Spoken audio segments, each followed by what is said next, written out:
Como no live action! É isso aí, a série de One Piece finalmente foi lançada e o hype tá lindo, mas e aí, e o resultado? Vamos discutir tudo isso agora nesse Veredito Express. Careful with that. I don't work for you. I'm sensing a little bit of tension amongst the crew. Not a crew. A Mo-chan já assistiu e mandou aqui pra gente esse Veredito Express especialíssimo. Era pra ela estar aqui gravando, mas infelizmente ela foi lá pra gelada ilha de Drum, ficou doente e está esperando o Chopper aparecer com os remédios. Então, eu vou contar pra vocês o veredito dela. Ó, e já se prepara aí, porque eu quero ver todos os comentários de vocês, o que vocês mais gostaram ou não gostaram de One Piece. Aproveite e já deixe o seu like no vídeo e ative o sininho para não perder nada por aqui. O live action de One Piece da Netflix cobre toda a saga de All Blue, que é dividida em 6 arcos no mangá e 7 no anime. Estamos falando aqui da introdução ao que é One Piece e a história dos primeiros 5 tripulantes do bando dos Chapéus de Palha, liderados pelo Capitão Monkey D. Luffy, como eles se conheceram, seus passados e o início de suas jornadas atrás de seus sonhos individuais, se apoiando uns nos outros, como uma verdadeira família. A ideia de um live action de One Piece foi em si ousada, dado o tamanho da série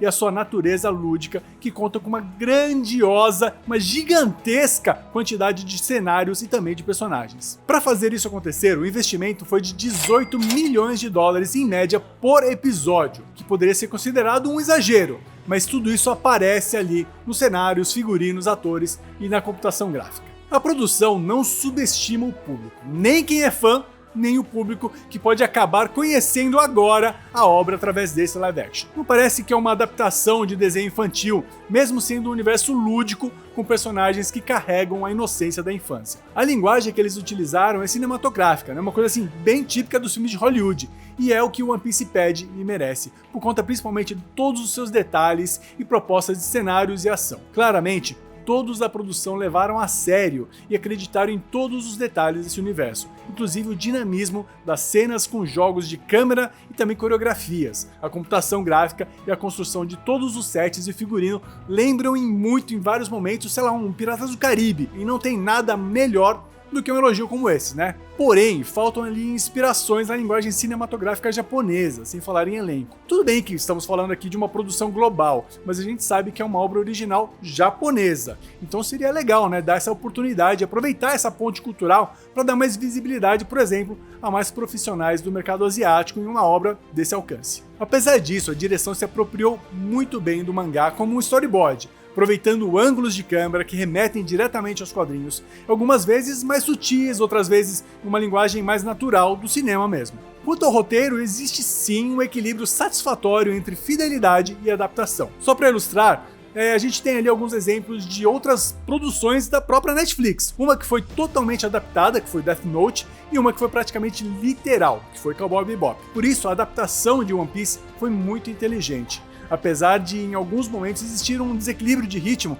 que é o que costuma ser um problema na hora de fazer essas adaptações de gênero, afinal, eles são mídias muito diferentes. Esses 8 episódios de 1 hora correspondem a 2 anos de mangás publicados no Japão. Não cabe mesmo tudo, Mas tem coisa que precisa de tempo para desenvolver, ou então que precisa de uma tensão, que ela seja construída, e nem sempre isso consegue ser executado da melhor forma possível. Inclusive, transpor tudo o que acontece em 6 arcos de mangá, com todos os personagens que aparecem em cada detalhe, seria realmente impossível, até porque a gente tem que falar, desnecessário, porque como a gente já falou por aqui, cada mídia tem as suas características e também objetivos. Vale só lembrar que mesmo do mangá pro anime também rolaram mudanças, Então, algumas mudanças de roteiro aqui soam estranhas no início. Talvez elas não convençam tanto, mas elas são compreensíveis e cumprem o seu papel na narrativa. Nesse ponto, parece que o que realmente importa foi muito respeitado, e com certeza isso deu por conta da presença constante do criador da porra toda, o Eiichiro Oda,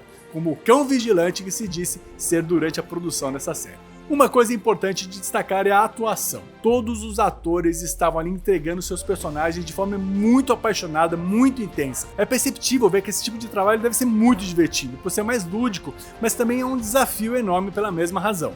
É difícil, a gente trazer personagens tão caricatos à vida sem parecer ridículo. O maior medo era justamente com o Luffy, que foi muito bem interpretado pelo Inaki, que trouxe uma naturalidade para os gestos tão característicos do personagem. Isso vale realmente para todo o elenco, não só para os protagonistas, mas os 5 principais entregaram absolutamente tudo de seus personagens de forma extremamente respeitosa e séria. E o mesmo acontece também com a dublagem, vale muito a pena assistir das duas formas, tanto para prestigiar os atores originais, quanto as vozes clássicas dos personagens que a gente já conhece do anime, com exceção do Luffy, que dessa vez foi dublado pelo Vini Takahashi, que inclusive mandou bem demais, transmitindo ali toda a energia da atuação do Inaki. Eu acho que deu bom.